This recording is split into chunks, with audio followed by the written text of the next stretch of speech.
Season 3, Episode 6.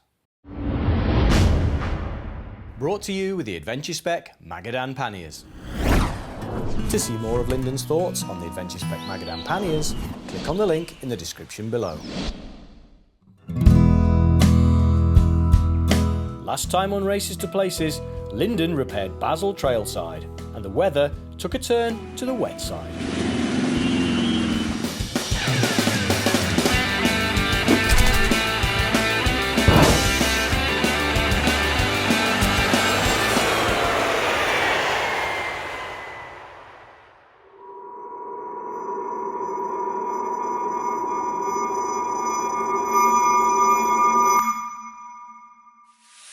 After a hard day on the trails, it's always nice to have a small can of beer at the end of the day. Massive can of beer. As big as your head. Making up there, Lucas. Delicious sardines with tomatoes, as my friend Lyndon taught me. Sardines, sweet corn, Sweet peas, and tomato. We're making a little salad for ourselves in this glorious establishment. Let's see what we've got on the table here. A couple of beers. We've got some ramen noodles and some bread, some chips, some yogurt, and our friend George here. There's George. Hey. So, before the dynamic duo shred down the R504 Colima Highway, which is more commonly known as the Old Summer Road, or the more eerie term of the Road of Bones, we'll give you some info. Firstly, it's part of the M56 route through the Russian Far East, connecting the town of Nizhny Bestiak and Magadan. But now you may be asking the question why it's also named the Road of Bones.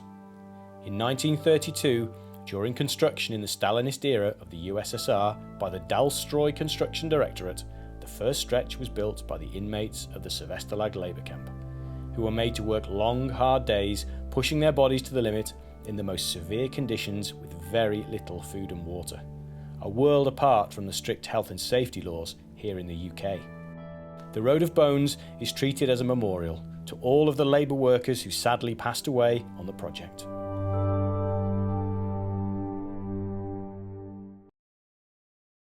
Hi Walter, are you there?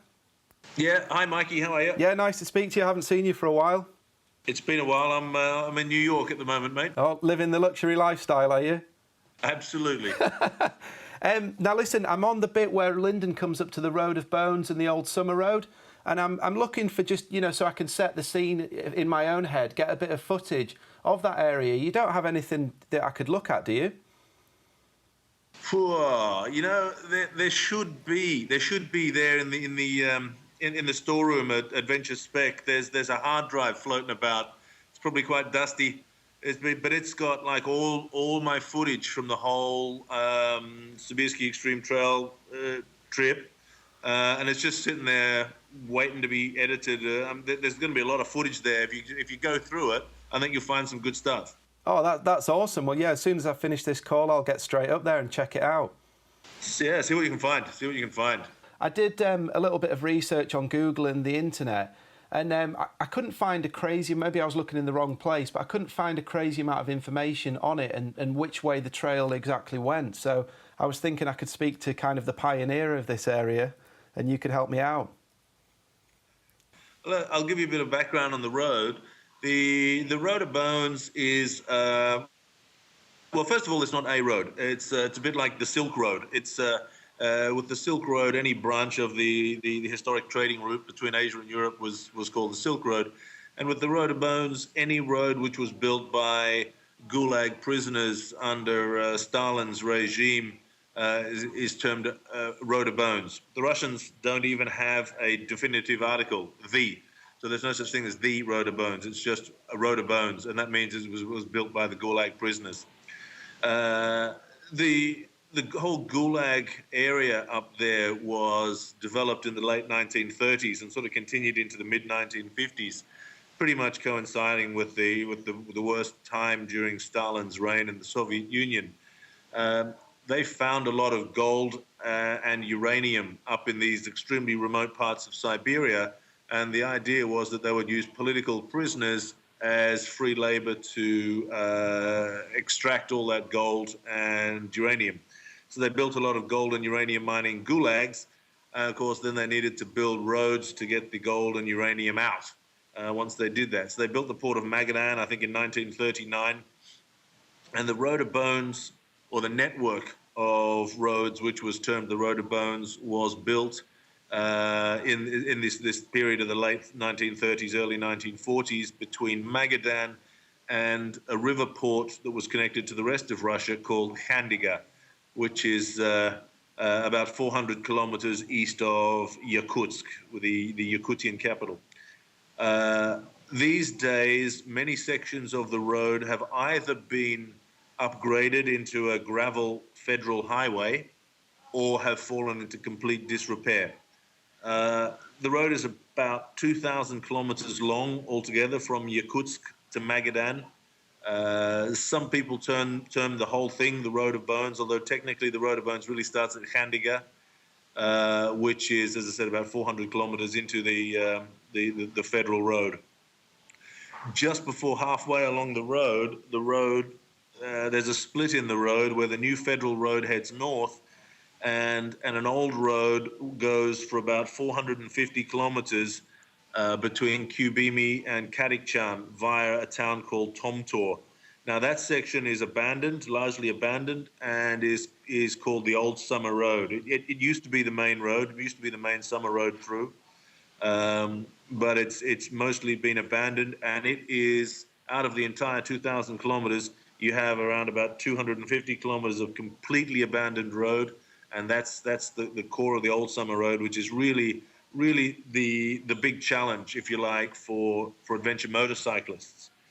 If you go back to the 1990s, when Mondo Enduro and Austin Vince and the gang took on the road, back then they had to take a ferry 3 days to get to Khandiga because the federal road between Yakutsk and Khandiga wasn't built. But once they got to Khandiga and the Road of Bones, it was still in relatively decent repair because the condition of the road really started to fall apart after the Soviet Union collapsed.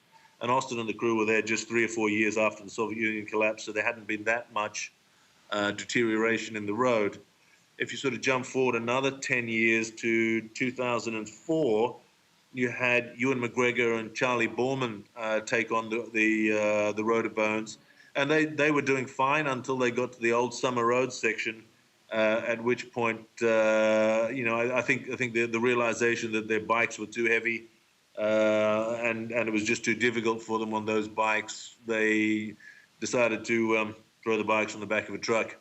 And as soon as they got to the end of the Old Summer Road, suddenly Charlie Borman's back was just fine again, and they managed to ride the remainder of the Road of Bones into Magadan. So, yeah, it's kind of funny how the sore back story actually only was valid during the Old Summer Road section. And as soon as they finished the Old Summer Road on the back of a truck, suddenly the back was good enough to ride again. So I guess a bad back can come and go, can't it? It can come and go, as convenient as is convenient. So tell me, the Old Summer Road that you've just spoke about there, what level of rider do you need to be to get through it safely?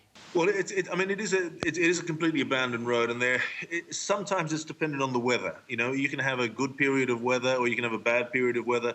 Because it's so far north, there is permafrost, permanent ice. The ground is frozen just about half a meter below the surface of the road. What that means is surface of the earth. And what that means is when there's rain, the rain cannot sink into the earth because it can only sink in the first couple of inches, really, and then it starts to hit layers of ice, and it actually can't sink in anymore, so it has to run away on the surface.